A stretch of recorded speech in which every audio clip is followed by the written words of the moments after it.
भगवते वासुदेवाय। ओम नमो भगवते वासुदेवाय। ओम नमो भगवते वासुदेवाय। न तद्भासयते सूर्य न शशांको न पावकः यद्गत्वा न निवर्तन्ते तद्धाम परमं मम। न तद्भासयते सूर्य न शशांको न पावकः यद्गत्वा न निवर्तन्ते तद्धाम परमं मम। আবার বলুন, ন তদ্ভাসয়তে সূর্য ন শশাঙ্ক ন পাবকঃ যদ্গত্বা ন নিবর্তন্তে তদ্ধাম পরমং মম। এই শ্লোকটা মুখস্থ করতে হবে, খুব গুরুত্বপূর্ণ শ্লোক। ভগবান বলছেন এখানে, কি বলছেন? আমার পিছনে পিছনে শব্দার্থ লাগে বলবো।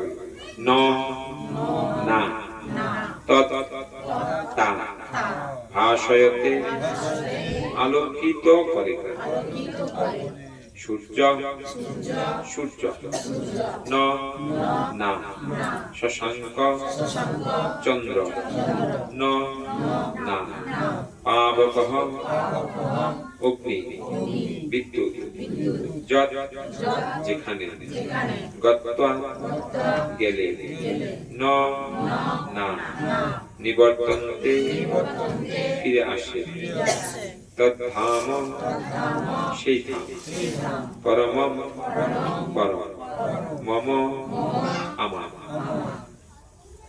এই শ্লোকের বাংলা অনুবাদ আমার পিছনে সবাই কৃপা করে বলবে। যেখানে গেলে আর এই জড়জগতে ফিরে আসতে হয় না, আমার সেই পরম ধামকে সূর্য চন্দ্র অগ্নি বা বিদ্যুৎ আলোকিত করে না। কে বলছেন এই কথা?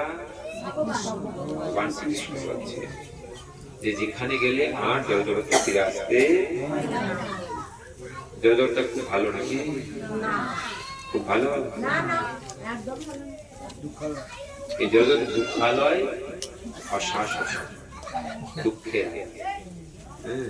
বুদ্ধিমান ব্যক্তি কখনো এই জগতে থাকতে ইচ্ছা করে, তারা ফিরে যেতে চায়। ফিরে যেতে চায় ভগবানের কাছে। কেননা আমরা সকলেই ভগবানের অংশ। আমরা কার অংশ? অংশ যদি পুণ্যের সাথে না থাকে তাহলে তার সুখ কোনদিন হবে না। তো এখানে বলছেন যেখানে গেলে আর এই জগতে ফিরে আসতে হয় সেই ভগবান ধাম গোলক বৃন্দাবন। আর ভগবানের ধামটা কিরকম? সেখানে সূর্য নেই, চন্দ্র নেই, বৈদ্যুতিক বাস নেই, তাহলে সেখানে অন্ধকার কিছু নেই তো। সূর্য নেই তো, চন্দ্র নেই তো, কারেন্ট নেই তো, কি আলোকিত হয়? কারণ ভগবানের শরীর থেকে সবসময় চিন্ময় রশ্মি ছটা ব্রহ্ম জ্যোতি নির্গত হচ্ছে সবসময় ভগবানের শরীর থেকে। আর সেই ব্রহ্ম জ্যোতি দ্বারা সমস্ত চিন্ময় জগৎ কি? চিন্ময় জগৎ কত বড়? কয় কিলোমিটার? আমাদের জড় জগৎ যত বড় তার 3 গুণ বড়। ভগবানের সৃষ্টি চিন্ময় জগৎ এবং জড় জগতের 4 ভাগের 3 ভাগ হচ্ছে চিন্ময় জগৎ, আর 1 ভাগ হচ্ছে জড় জগৎ। অনেক মূর্খরা বলে, প্রভু আপনারা যে বলছেন মানুষকে কৃষ্ণ ভক্ত হতে, সবাই যদি ভক্ত হয়ে যায় তাহলে জায়গা দিতে পারবে কি? ওখানে জায়গা দিতে পারবে কি? মূর্খ জানে না, মূর্খ জানে না যে নাকি চিন্ময় জগৎটা কত। হ্যাঁ, চিন্ময় জগৎ অনেক, সেটা জানে না। সেখানে বলছে যে ভগবানের ধাম এরকম, সেখানে সূর্যের আলো, চন্দ্রের আলো, বিদ্যুতের আলো আলোকিত হয়। দেখুন এখন বিদ্যুৎ আলো নেই বলে আমাদের সব দিক চারিদিকে, কিন্তু ভগবত ধাম কখনো অন্ধকার না। প্রবাদ বলছেন চিন্ময় জগৎ বা পরমেশ্বর ভগবান শ্রীকৃষ্ণের ধাম, কৃষ্ণলোক বা গোলক বৃন্দাবন সম্বন্ধে এখানে বর্ণনা করা হয়েছে। ভগবানের ধাম, ভগবানের ধাম আমাদের একমাত্র আশ্রয় স্থল। আমরা সেই ধামেরই কি বাসিন্দা, আমরা কেউ মদিনার বাসিন্দা নই। কত মদিনার বাসিন্দা ছিল আর কত মদিনার বাসিন্দা চলে গেল। আমরা কি থাকবো?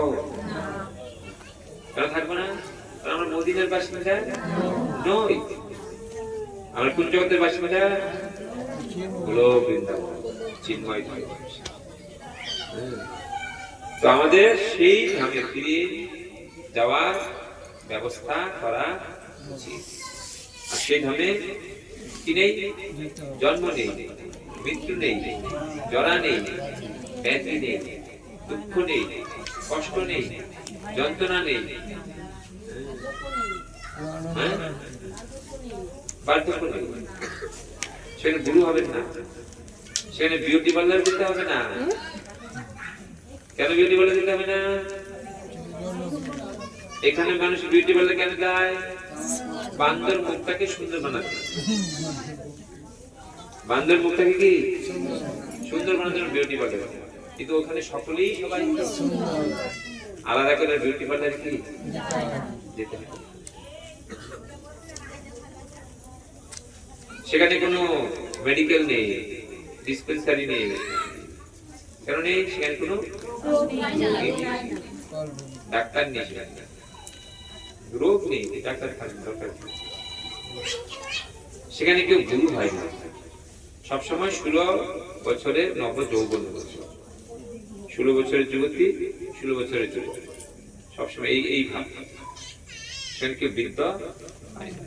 কোটি কোটি কোটি কোটি বছর গেল কি দাঁত পড়বে না, চোখে কম দেখবো না, চশমা লাগাতে হবে না। কিন্তু চশমার দোকানও নেই সেখানে, চশমার দোকানও কি নেই। চশমা তো লাগাতে হয় না মানুষের, সেখানে রান্না করতে হয় না। সবচেয়ে ভালো খবর, এই গরমের মধ্যে কি রান্না করা কত কষ্ট। কারণ ওখানে গৃহ হচ্ছে চিন্তামণি প্রকর সদ্ম সুকল্প বৃক্ষ লক্ষাভিতেষু সুরবীর বিপালয়ন্তম লক্ষ্মী সহস্র শত সম্ভ্রম শিবমানম গোবিন্দমাদি পুরুষম তমহং ভজামি। ভগবত ধামের বর্ণনা করছেন ব্রহ্মাজি, ব্রহ্মশিব। তিনি বলছেন ভগবান ধামের ঘর বাড়িগুলো কিরকম, আমাদের ঘর বাড়ি কিরকম? ইট বালি সিমেন্ট দিয়ে তৈরি। কিন্তু গোলক বৃন্দাবনের বাড়ি ইট বালি সিমেন্ট দিয়ে নয়, চিন্তামণি দিয়ে তৈরি। কি দিয়ে তৈরি? চিন্তামণি। সেই যে চিন্তামণির গৃহ, সেই গৃহে থাকার ব্যবস্থা। সেই গৃহে যদি থেকে আপনি যা চিন্তা করবেন আপনার সামনে তাই কি তাই চলে আসবে। যদি বলেন বসে আমি রাইস দিয়ে, ডাল দিয়ে, আলুর চোখা দিয়ে আর পনির সবজি দিয়ে খাবো, সঙ্গে সঙ্গে বলার সাথে দেখি না আমি আজকে 56 ভোগ খাবো ভগবানের প্রসাদ, সঙ্গে সঙ্গে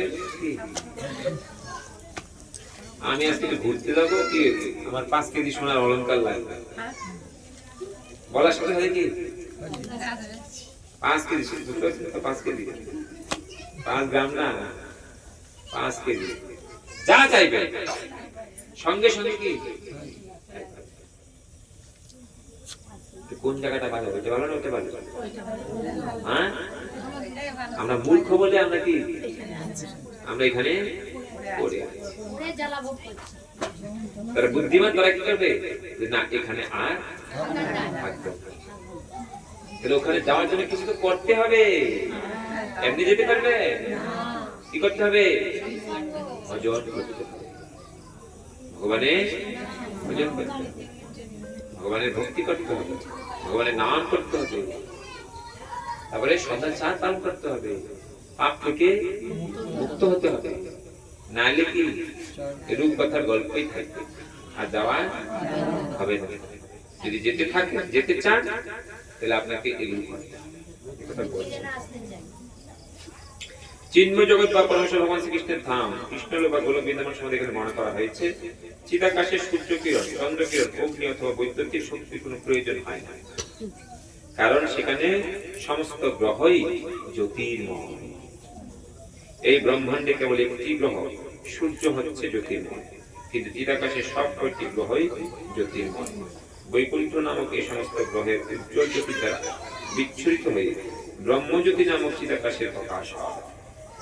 প্রকৃতপক্ষে ব্রহ্মজ্যোতি বিচ্ছুরিত শ্রীকৃষ্ণের আলোর গোলক বৃন্দাবন থেকে। যে সূর্যের আলো, চন্দ্রের আলো, বৈদ্যুতিক আলো, সে আলোর উৎস হচ্ছে শ্রীকৃষ্ণের শরীর থেকে যে দেহরশ্মি ছটা ব্রহ্মজ্যোতি, সেই ব্রহ্মজ্যোতি।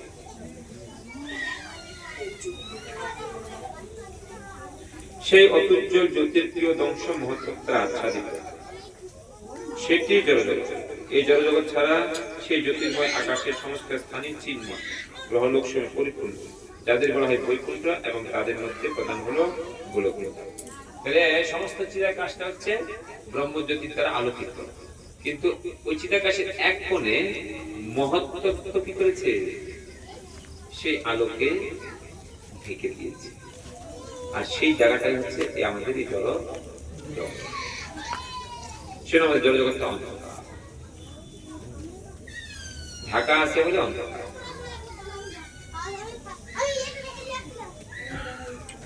তো যারা সেই জ্যোতির্ময় আকাশের সমস্ত স্থানে চিন্ময় গ্রহলোক পরিপূর্ণ, সেই জ্যোতির্ময় আকাশের সমস্ত স্থানে চিন্ময় গ্রহলোক সময় পরিপূর্ণ, যাদের বলে বৈকুণ্ঠ, এবং তাদের মধ্যে প্রধান হলো গোলক বৃন্দাবন। জীব যতক্ষণ পর্যন্ত অন্ধকার শূন্য জগতে থাকে ততক্ষণ বদ্ধ জীবন যাপন করে।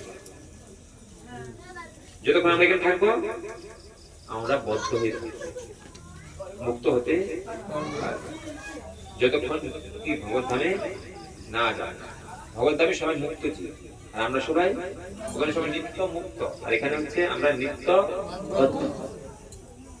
আর নিত্যবদ্ধ জীব যখন ভগবানের ভজন করবে, ভজনের দ্বারা সাধনার দ্বারা সে সাধন সিদ্ধ জীব হয়ে ভগবদ্ধামে কি ফিরে যেতে পারে। সুযোগ আছে, কিন্তু আমরা সেই সুযোগটা কাজে লাগাচ্ছি না। কিন্তু যখনই সে জড়জগতের মিথ্যা বিকৃত বৃক্ষটি কেটে ফেলে চিৎ জগতে প্রবেশ করে, তখনই সে মুক্ত হয়। তখন আর তার এখানে ফিরে আসার সম্ভাবনা থাকে না। একবার সেখানে গেলে এত সুখ পেয়ে কেউ আসতে পারে? এখানে দুঃখের মধ্যে, যন্ত্রণার মধ্যে কেউ আসতে দেবে না। ওই সেদিন বলছে ওখানে গেলে আর কেউ ফিরে আসে।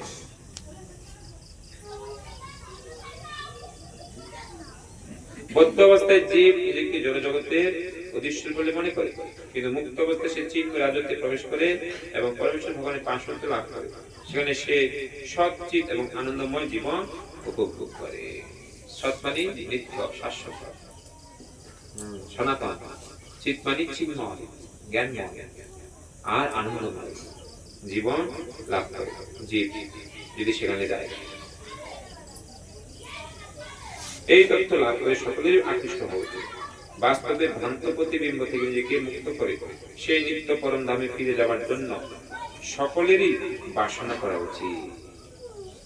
তার কাছে যেতে চান?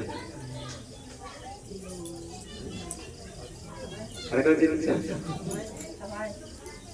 এতই লাগছে, এত সন্দেহ লাগছে, ভগবান বলছে থাকবোই কেন মদিনাতে, আর যেতে হবে।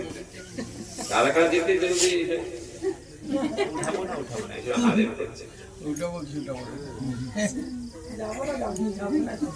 মদিনা ছেড়ে যাবো, বাপের ভিটা ছেড়ে? আরে আপনি না যেতে চাইলে আপনি থাকতে পারবেন না, না যেতে চাইলেও থাকতে পারবেন। বুদ্ধিমানের কাজ হচ্ছে যে না কোথায় যাব সেইটাকে আগে থেকেই কি নির্ধারণ করে নেওয়া। কোথায় যাব যেতে তো হবে, এক জায়গায় না এক জায়গায় যেতে হবে। যদি ভজন না করেন নরকে যাবেন, আর ভজন করলে ভগবত ধামে গোলকে ধামে যাবেন।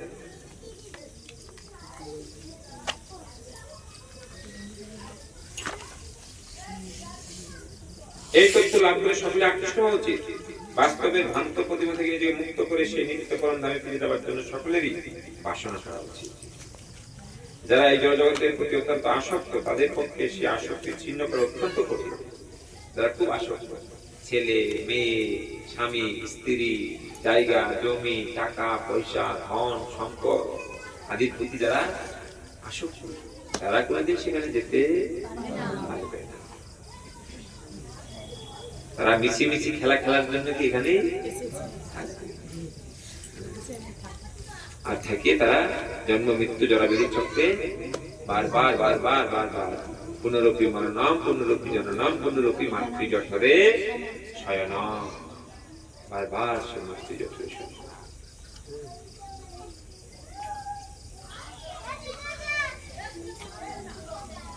যারা জগতের প্রতি আসক্ত তাদের পক্ষে সে আসক্তি ছিন্ন করে তুলতে কঠিন। কিন্তু তারা যদি কৃষ্ণ ভাবনামৃত গ্রহণ করে, শুধু একটা আছে কি, শুধু যদি কৃষ্ণ ভাবনামৃত গ্রহণ করে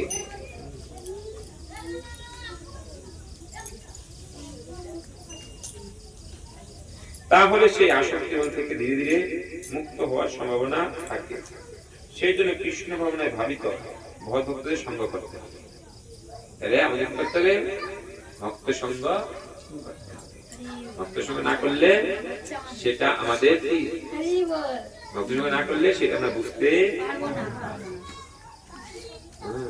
আমাদের নেতারা কি বোঝাবে আমাদের বিষয় কথা? নেতারা বলতে ভোট দাও আমি মন্ত্রী হবে ভোট দিয়ে দাও আমাকে, তাকে দেশে হাতটা জোর করে ভোটটা দিও গো মাসি, ভোটটা দিও গো পিসি, আর ভোট দেওয়া হয়ে গেল কি রাজা হয়ে সে কি। এই জগতের নেতাগুলো আমাদেরকে শেখাবে না, বলবে না। কোথায় বলবে? সাধু সঙ্গ। সেটা আমাদের সাধু সঙ্গ করতে হবে। সেই জন্য কৃষ্ণ ভবনে ভাবিত ভক্তের সঙ্গ করতে হবে। ঐকান্তিকভাবে ভগবান শ্রীকৃষ্ণের সেবা উৎসর্গিত সমাজ বা প্রতিষ্ঠানের সন্ধান করতে হবে এবং তার অন্তর্ভুক্ত হয়ে ভক্তিযোগে ভগবানের সেবা করার শিক্ষা করতে হবে। দুইটা জিনিস বলছে। কি বলছে এখানে? যে ভগবান শ্রীকৃষ্ণের উৎসর্গিত সমাজ যদি আমরা সেটা লাভ করতে চাই, ঐকান্তিক ভাবে ভগবান শ্রীকৃষ্ণের সেবা উৎসর্গিত সমাজ, কোন সমাজ ভগবানের সেবা উৎকৃষ্ট হয়েছে, উৎসর্গিত হয়েছে? কোন সমাজ? ভক্ত সমাজ। আর সেই সংস্থাটা কোথায় আছে? ইসকন সংস্থাটা সম্পূর্ণরূপে ভগবত ভক্তির উপরে নির্ভর। এখানে আসলে মানুষ ভগবত ভক্তির শিক্ষাই লাভ করে আর একটা সুন্দর সমাজ পায়, অনেক ভক্ত পায়।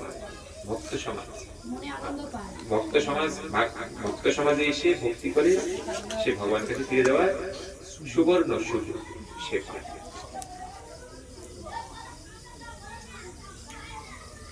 ঠিক আছে, বলছেন সেরকম সমাজ বা প্রতিষ্ঠানের সন্ধান করতে হবে। কিন্তু আমাদের সন্ধান করতে হচ্ছে না, আমরা কি অলরেডি পেয়ে গেছি। আমরা কত কি ভাগ্যবান। তাহলে এখন কি করা উচিত? প্রভুপাদ যা বলেছে অক্ষর অক্ষরে সেটা পালন করা। তাইলে আমরা একসময় কি একদিন রাত্রেবেলা মদিনাতে ঘুমাবো, সকালে ঘুম থেকে উঠে দেখবো ভগবত ধাম। বুঝলেন না? করতে হবে কিছু কিছু, এমন না যে আজকে রাতে চোখ বন্ধ করলে কালকে সবাই চলে যাবে। আগে কিছু করতে হবে, করার পরে তখন চোখ বন্ধ করলে কি বলে বৃন্দাবনে যেতে হয়। এবং তার অন্তর্ভুক্ত ভক্তি ভবনের সেবা করার শিক্ষা গ্রহণ করতে হবে। এইভাবে মানুষ জড়জগতের প্রতি আসক্তি ছেদন করতে পারে। গেরুয়া বস্ত্র পরলে কেবল জড়জগতের আকর্ষণ থেকে মুক্ত হওয়া যায় না, ভক্তি যুগে ভগবানের সেবা করার প্রতি তাকে আসক্ত হতে হবে। আমি ভগবানের দাস, আমাকে ভগবানের জন্য অনেক কিছু কি করতে হবে। আমরা কি করছি না, আমি হচ্ছি সংসারের দাস, আমাকে সংসারের জন্য কি সারা জীবন খেটে খেটে মরতে হবে, আমরা সেগুলো করছি।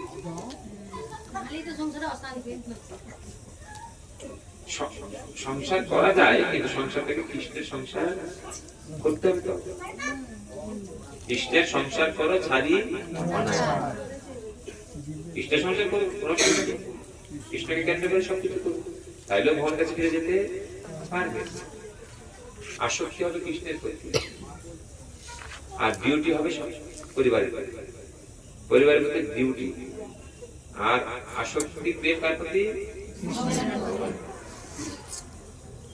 পরিবারের অন্য সদস্যদেরকে সেটাই শিখাতে হবে যে পরিবারের দায়িত্ব, কর্তব্য। আর ভগবানের প্রতি কি প্রেম, ভক্তি, ভালোবাসা। তার তখন আমরা পাখাল মাছের মতো, পাখাল মাছ জানেন তো কোথায় থাকে? পাকে থাকে, কিন্তু পাক খায় না। আমাদেরকেও কি পাখাল মাছের মতো সংসারে থাকবো, কিন্তু কি সংসারে আসক্তি গায়ে লাগাবো না। যদি সেইভাবে সংসার করতে পারি, তাহলে সংসার করবো আপনার কি ভগবত ধামে যাওয়া যাবে। এখানে বলছে ভক্তি যুগে ভগবানের সেবা করার প্রতি তাকে আসক্ত হতে হবে। সুতরাং প্রকৃত বৃক্ষের বিকৃত প্রতিগুলো থেকে মুক্ত হওয়ার পন্থা যে দ্বাদশ অধ্যায়ে বর্ণিত ভক্তি যোগ, তা গভীর নিষ্ঠার সঙ্গে গ্রহণ করা উচিত। চতুর্দশ অধ্যায়ে জগজাগতিক সব কয়টি পন্থার দোষ প্রদর্শন করা হয়েছে, কেবলমাত্র ভক্তি যোগকে শুদ্ধ গুণাতীত বলে বর্ণনা করা হয়েছে। এই স্তবটিতে পরমং মম কথাটির ব্যবহার তাৎপর্যপূর্ণ। প্রকৃতপক্ষে সবকিছু ভগবানের সম্পত্তি, কিন্তু জীব জগৎ হচ্ছে পরমম অর্থাৎ সর্বৈশ্বর্যপূর্ণ। কঠোপনিষদেও প্রতিপন্ন করায় বলা হয়েছে যে জীব জগতে সূর্য কিরণ, চন্দ্র কিরণ ও তারকা মণ্ডলের কোন প্রয়োজন নেই। ন তত্র সূর্য ভাতি ন চন্দ্র তারকা, কারণ সমগ্র চিদাকাশ পরমেশ্বর ভগবানের অন্তরঙ্গ শক্তি দ্বারা উদ্ভাসিত। সেই পরম ধাম প্রাপ্ত হওয়া যায় কেবল ভগবানের চরণে আত্মনিবেদনের মাধ্যমে, এছাড়া অন্য কোনো উপায়ে তা সম্ভব হয় না। অন্য কোনো উপায়ে সম্ভব হয় না। ভগবানের ভক্তির মাধ্যমে, ভগবানের সেবার মাধ্যমে আমরা ওই পদ লাভ করতে পারি, অন্য কোনো ভাবে সেটা লাভ করা যাবে না। তো এই যে পুরুষোত্তম মাস, আমাদের উচিত পুরুষোত্তম মাসে কি করা? বেশি করে ভগবানের নাম জপ করা, গীতা ভাগবত আদি বেশি করে পাঠ করা, বেশি করে ভক্ত সঙ্গ করা, বেশি করে ভগবানের সেবা করা, বেশি করে ভক্তদের সেবা করা।